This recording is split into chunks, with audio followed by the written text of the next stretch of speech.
It's been a long 4 years. Well, damn, man, I'm governor. Could you just shut up for a second? What has Chris Christie done as governor?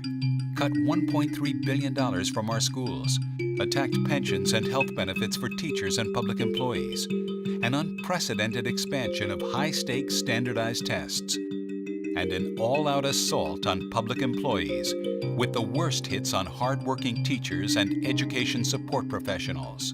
We need to take on the teachers union once and for all, and we need to decide who is determining our children's future.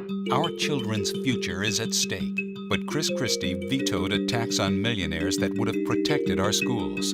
He vetoed an increase in the minimum wage. He vetoed marriage equality. He even vetoed a bill that would have given due process rights to our education support professionals.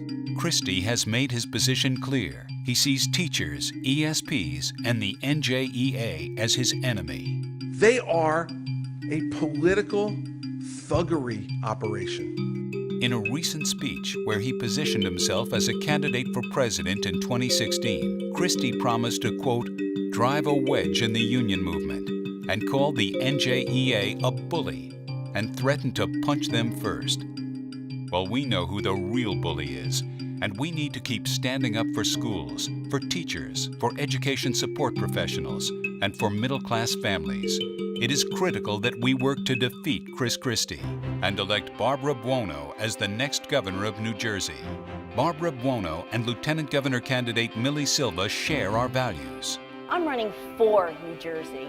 I'm running for all of the union members, for all of the unemployed and the underemployed, for everyone up and down the state of New Jersey who, because of where they live, how much they earn, or whether or not they're a union member, have been told by this governor that you don't belong, that you're just not good enough. Well, you know what, NJEA?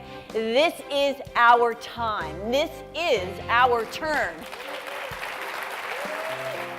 Our opponents are strong and well-funded, and it could get worse. Across the country, right-wing corporate interests have sponsored anti-education, anti-union legislation.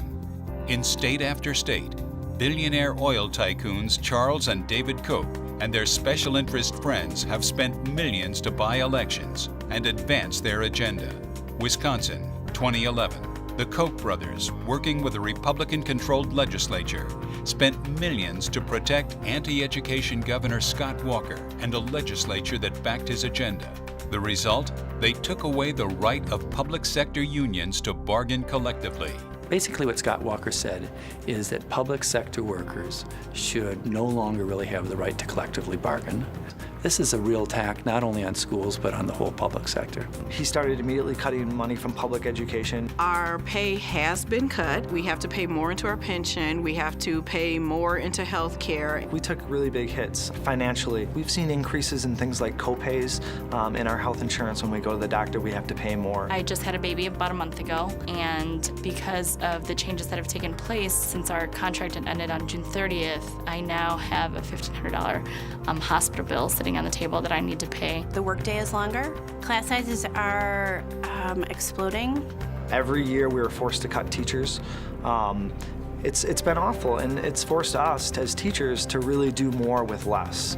And that's not really fair to our children that we're trying to teach. This isn't random. This is a national, organized, Koch brothers, ALEC-supported effort to end us and to end public education. And the Koch brothers didn't stop with Wisconsin. In December 2012, a campaign funded by the Koch brothers and their corporate allies made Michigan the 24th right-to-work state, effectively destroying collective bargaining rights for all workers in the state. And Indiana's governor caved to right-wing pressure and signed right-to-work legislation, despite promising not to do so. In 2013, right-wing organizations in North Carolina conspired to create a voucher program, slash funds for public schools, and eliminate due process for teachers. A Republican governor and a Republican-controlled legislature made it happen. In Ohio, teachers and other public employees were forced to spend millions to fight a law that took away their right to bargain, ultimately winning the battle against Senate Bill 5. Teachers and education support professionals from these states face a difficult future. and New Jersey is the next target. Just as they have across the country, the billionaire Koch brothers and their allies are poised to spend millions to try and destroy public schools and break unions. David Koch said of Christie, quote, "I'm really impressed and inspired by this man. He is my kind of guy." The Koch stand ready to use their billions to back Christie and his agenda.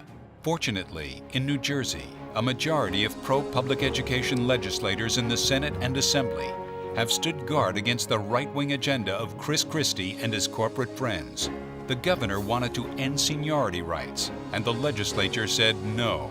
The governor wanted to allow boards to impose contracts, but the legislature said no. The governor wanted to cap public workers' salaries, but the legislature said no.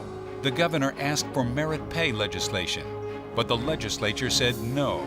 The governor tried to put a private school voucher program in the budget bill. The legislature said no, and the governor tried to play politics with the Supreme Court, and the Senate refused to confirm his nominees. Can you imagine what would happen if Chris Christie is re-elected and has a majority in the legislature that supports his agenda? It could happen. The election November 5th could determine our future. If Christie is re-elected and the Republicans win just 5 more seats, Governor Christie will control the Senate. And if Christie is re-elected and the Republicans win just 9 more seats, Governor Christie will also control the Assembly. This nightmare scenario must be stopped.